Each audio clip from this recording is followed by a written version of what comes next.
નમસ્કાર મિત્રો, ઇન્ફો ગુજરાતી ચેનલમાં આપનું સ્વાગત છે। આ વિડીયોમાં આપણે ગુજરાતમાં આવેલા 12 જ્યોતિર્લિંગો પૈકીના પ્રથમ જ્યોતિર્લિંગ સોમનાથના ઇતિહાસ વિશે વાત કરવાની છે, તો વિડીયોને એન્ડ સુધી જરૂરથી જોજો। સોમનાથ ગુજરાત રાજ્યમાં સૌરાષ્ટ્રના સાગર કાંઠે આવેલું ભવ્ય મંદિર છે। ભગવાન શિવના 12 પવિત્ર જ્યોતિર્લિંગોમાંનું પ્રથમ જ્યોતિર્લિંગ અહીં સોમનાથમાં આવેલું છે। સોમનાથનો ઉલ્લેખ ઋગ્વેદમાં પણ જોવા મળે છે। મંદિરની ખ્યાતિથી લલચાઈને લૂંટ તથા ધર્માંતરણ કરવાના ઈરાદે આવેલા અનેક વિનાશકારી વિદેશી આક્રમણકારો સામે સોમનાથનું મંદિર અડીખમ રહ્યું છે। મંદિરનો જ્યારે વિનાશ કરવાનો પ્રયત્ન થયો છે ત્યારે તેને ફરીથી બાંધવામાં આવ્યું છે। એક દંતકથા અનુસાર સોમ એટલે ચંદ્ર, ચંદ્ર ભગવાને સોનાનું, રાવણે ચાંદી અને શ્રી કૃષ્ણ ભગવાને લાકડાનું મંદિર બંધાવ્યું હતું। ચંદ્રદેવને 27 પત્નીઓ હતી। તે બધી દક્ષ પ્રજાપતિની પુત્રીઓ હતી। તેમાંથી રોહિણી નામવાળી પત્ની સાથે ચંદ્ર સદાય પ્રેમ મગ્ન રહેતા। બાકીની 26 પત્નીઓ પતિ વિયોગમાં રહેવા લાગી। એક દિવસ પિતા દક્ષ દીકરીઓનું દુઃખ જાણીને તેમને જમાઈ ચંદ્રને આજ્ઞા કરી। તે છતાં પણ ચંદ્રએ દક્ષની વાત ન માની। આથી દક્ષ રાજાએ ક્રોધે ભરાઈને ચંદ્ર તારો ક્ષય થાય એવો શ્રાપ આપ્યો। આથી ચંદ્રનો તેજ પ્રભાવ ઘટવા લાગ્યો। ત્યાર પછી આ શ્રાપથી મુક્તિ માટે ચંદ્ર પ્રજાપતિ બ્રહ્મા પાસે ગયા। પ્રજાપતિ બ્રહ્માની સલાહથી સૌથી પ્રિય પત્ની રોહિણી સાથે પ્રભા પાછી મેળવવાની આશા સાથે ભગવાન શિવનું ધ્યાન કર્યું અને તપસ્યા કરી। તેને શિવજીની મહામૃત્યુંજય મંત્રથી પૂજા કરી હતી। પ્રસન્ન થયેલા શિવ શંકરના વરદાનથી ચંદ્રનો શ્રાપમાંથી છુટકારો થયો। ત્યારથી શિવજીની કૃપાથી 15 દિવસ સુધી ચંદ્ર વધતો અને પછી 15 દિવસ સુધી ઘટતો ચંદ્ર જોવા મળે છે। ચંદ્રએ જે સ્થળે શિવજીની પૂજા અર્ચના કરી હતી તે સ્થળ હાલમાં સોમનાથ તરીકે ઓળખાય છે। ત્યારબાદ મધ્યકાલીન યુગમાં સોમનાથનું પહેલું મંદિર 2000 વર્ષ પહેલા અસ્તિત્વમાં આવ્યું હોવાનું કહેવાય છે। ઈસવીસન 649ની સાલમાં વલ્લભી વંશના શાસક રાજા મૈત્રકે પહેલા મંદિરનો જીર્ણોદ્ધાર કરી તેના સ્થાને બીજું મંદિર બનાવ્યું। આ સમય ઈસવીસન 467 થી 767 સુધીનો ગણાય છે। પરમારોના એક શિલાલેખ મુજબ માળવાના ભોજ પરમારે અહીં મંદિર બંધાવ્યું હતું। આ મંદિર 13 માળ ઊંચું હતું અને મંદિરના દ્વાર હીરા જડિત તથા સોના જડિત હતા। તેના ઉપર 14 સુવર્ણ કળશો વિરાજમાન હતા। ઈસવીસન 755માં વલ્લભી સામ્રાજ્યના પતન સાથે આરબ આક્રમણોએ સોમનાથનું પતન કર્યું। અરબ શાસક જુનાયદે તેની સેના લઈ મંદિર પર હુમલો કરી મંદિરનો વિનાશ કર્યો હતો। પ્રતિહાર રાજા નાગભટ્ટ બીજાએ ઈસવીસન 815માં ત્રીજી વખત લાલ પથ્થર વાપરી મંદિરનું નિર્માણ કર્યું।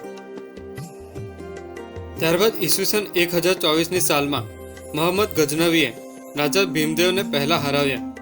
પછી 50,000 હિન્દુઓની હત્યા થઈ અને આખરે સોમનાથ પાછું લૂંટાયું અને તેને સળગાવીને તેનો વિનાશ કરવામાં આવ્યો।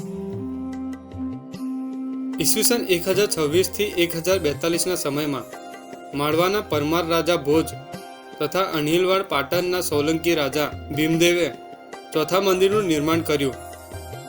તે જીર્ણ થતા સમ્રાટ કુમારપાળે ઈસવીસન 1169માં આ મંદિરની રચના પુનઃ કરાવીને ફરીથી મંદિરની મહિમાનો યુગ શરૂ કર્યો। તે પછી 120 વર્ષે ઈસવીસન 1299ની સાલમાં જ્યારે દિલ્હી સલ્તનતે ગુજરાતનો કબજો કર્યો ત્યારે અલાઉદ્દીન ખિલજીના સેનાપતિ ઉલુગ ખાને મૂર્તિને ઠેસ પહોંચાડીને દિલ્હી લઈ ગયો અને સોમનાથ મંદિરનો વિનાશ કરવામાં આવ્યો।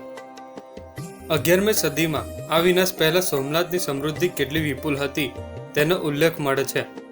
સ્થાનિક રાજાઓએ મંદિરના નિભાવ માટે 10,000 ગામડા અર્પણ કર્યા હતા। આ પવિત્ર સ્થળમાં 200 મણ વજનની સાંકળો ઉપર સોનાની ઘંટડીઓ ઝૂલતી હતી। 56 જેટલા સાગના વિરાટ સ્તંભો ઉપર આ મંદિર ઊભું હતું અને ઐતિહાસિક ખજાના ભરેલા હતા। માત્ર ને માત્ર ગંગાજીના પાણીથી જ અહીં પૂજન થતું પરંતુ બધું લૂંટાઈ ગયું. એ પછી રા નવઘન ચોથાએ માત્ર લિંગની પ્રતિષ્ઠા કરી અને રાજા મહિપાળ દેવે ઈસવીસન 1308 અને 1325 વચ્ચે સમગ્ર મંદિરનો જીર્ણોદ્ધાર કર્યો. પરંતુ માત્ર 70 જ વર્ષ પછી ઈસવીસન 1394માં ગુજરાતના સુલતાન મુઝફ્ફર ખાન બીજાએ ફરીથી મંદિરનું નુકસાન કર્યું. ફરી એકવાર મંદિર ભ્રષ્ટ કરાયું. ત્યારબાદ ત્યાંના લોકોએ થોડાક જ વર્ષોમાં ફરી નવી મૂર્તિની સ્થાપના કરી અને ઈસવીસન 1414માં અમદાવાદનો સ્થાપક અહમદ શાહ પહેલો મૂર્તિ ઉઠાવીને લઈ ગયો.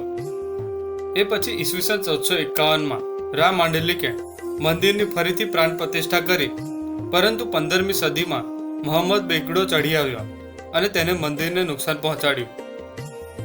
ઈસવીસન 1560માં અકબરના સમયમાં મંદિર હિન્દુઓને પાછું મળ્યું અને પાછો પુનરુદ્ધાર થયો. ત્યારબાદ શાંતિનો સમય 200 વર્ષ સુધી ચાલ્યો. 1706ની સાલમાં માંગરોળના શેખે અને મુઘલ શાસક ઔરંગઝેબે મંદિરની અવદશા કરી અને ફરીથી મંદિરને નુકસાન પહોંચાડ્યું. ભારત દેશ સ્વતંત્ર થયો તે પહેલાનો મંદિરનો જીર્ણોદ્ધાર ઈસવીસન 1787માં મહારાણી અહલ્યાબાઈએ કરાવ્યો હતો. ભારત દેશ સ્વતંત્ર થયા પછી ભારતના લોખંડી પુરુષ એવા નાયબ વડાપ્રધાન સરદાર વલ્લભભાઈ પટેલે 13 નવેમ્બર 1947ના રોજ મંદિરનું પુનઃનિર્માણ કરવાની પ્રતિજ્ઞા કરી. આજના સોમનાથ મંદિરનું તેની મૂળ જગ્યા પર 7મી વખત નિર્માણ થયું છે.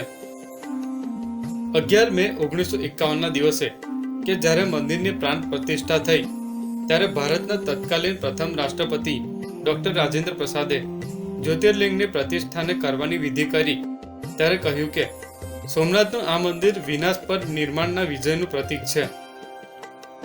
101 તોપોનું મહાદેવજીને સન્માન અપાયું. સેંકડો બ્રાહ્મણોએ વેદ ઘોષ કરીને પ્રતિષ્ઠા કરી. શ્રી સોમનાથ ટ્રસ્ટ હેઠળ મંદિરનું નિર્માણ થયું છે અને આ ટ્રસ્ટ હવે મંદિરની દેખરેખ કરે છે. સરદાર પટેલ આ ટ્રસ્ટના પ્રથમ ચેરમેન હતા અને ભૂતપૂર્વ મુખ્યમંત્રી શ્રી કેશુભાઈ પટેલ પણ આ પદે રહી ચૂક્યા હતા. છેલ્લા 800 વર્ષમાં આ પ્રકારનું નિર્માણ થયું નથી. હાલમાં રાત્રિ દરમિયાન લેઝર શો દ્વારા સોમનાથ મંદિર પર સુંદર સુંદર દ્રશ્યો જોવા મળે છે.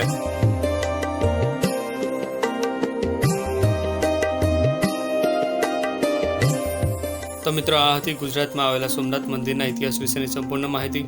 જો વિડીયો તમને પસંદ આવે તો લાઈક અને શેર કરો અને ચેનલને હજુ સુધી સબસ્ક્રાઇબ ના કરી હોય તો કરી દેજો.